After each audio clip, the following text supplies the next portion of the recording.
Hello everyone, নমস্কার। কি অবস্থা, কেমন আছে সবাই? আশা করছি খুব খুব ভালো আছে সবাই। আমিও ভালো আছি। তো চলে আসলাম নেক্সট ডে আর একটা নতুন ভিডিও নিয়ে তোমাদের সামনে।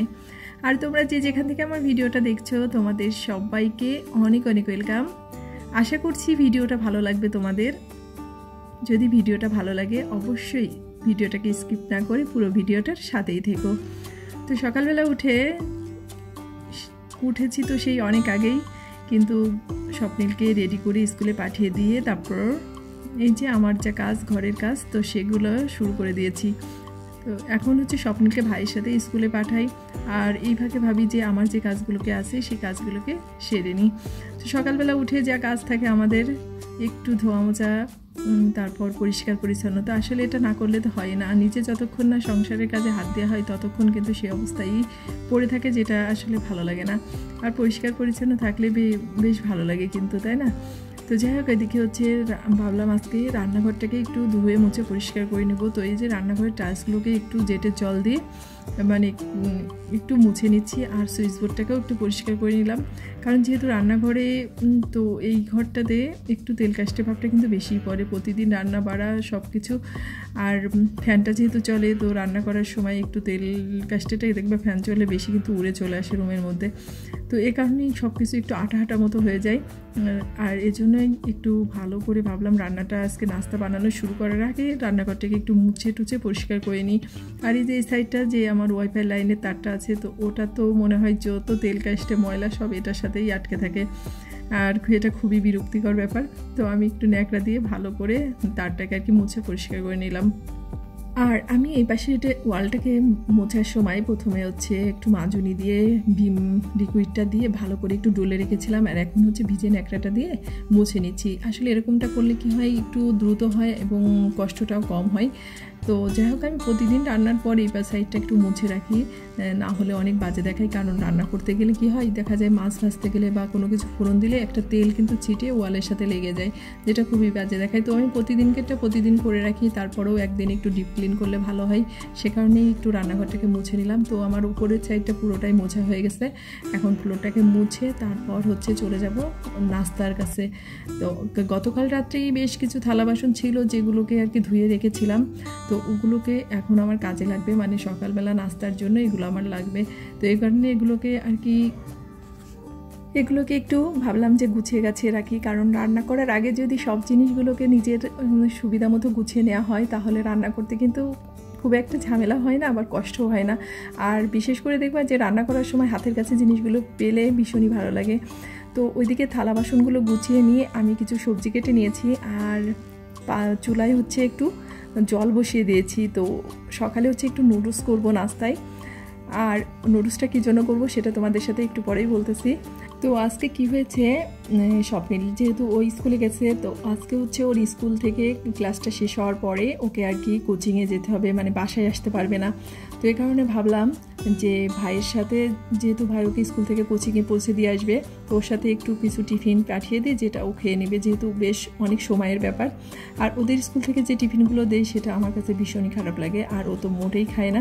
মানে স্কুল থেকে কি দেই জানো তো, ওই একটু ডাল পুরি দেই, তারপর দেখা যায় গজা দেই, এই ধরনের জিনিসগুলো, যেটা আসলে সকালবেলা খেলে বাচ্চাদের কিন্তু সমস্যা, অনেক সময় পেট ব্যথা করে, অসুস্থ লাগে। তো আমার স্বপ্নিল কখনোই ওই জিনিসগুলো খায় না। আমার মনে হয় যে আসলে স্কুল কর্তৃপক্ষের এই বিষয়ে একটু সচেতন হওয়া উচিত।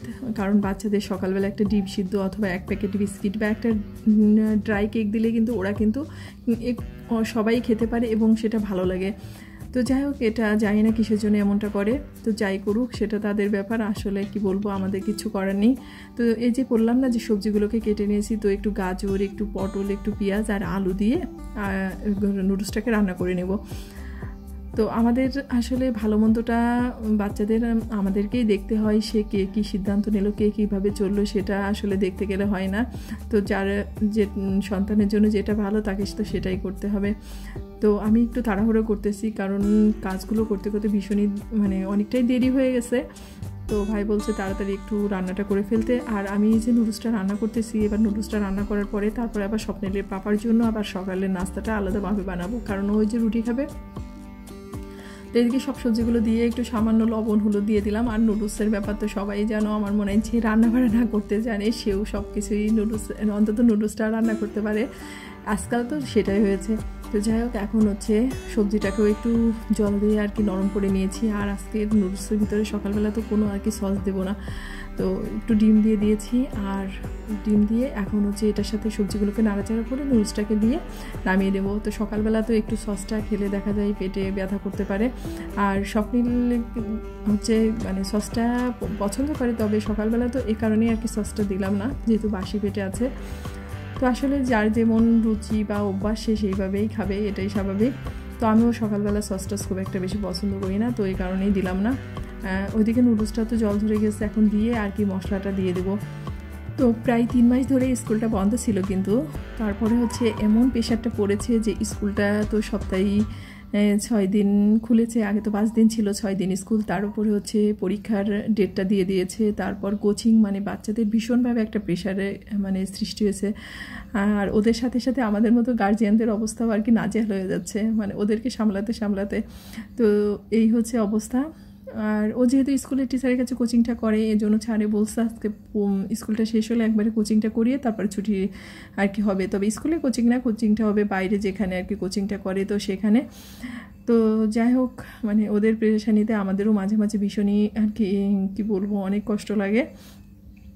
তো এইদিকে আমার নুডলসটা হয়ে গেছে, তো ওর জন্য আর কি নুডলসটাকে একটু বাটিতে বেড়ে রেডি করে দিয়ে দিচ্ছি। আর ভাই হচ্ছে ওর জন্য একটু ট্যাং গুলিয়ে দিয়েছে, ট্যাংটা গুলিয়ে আর কি ফ্রিজে রেখে দিয়েছে একটু ঠান্ডা অবস্থায়, মানে গরম তো ওর আর কি খেতে ভালো লাগবে। আসলে কত চিন্তা ভাবনা, কিন্তু আসলে খাবে কি না এটাই হচ্ছে সন্দেহ।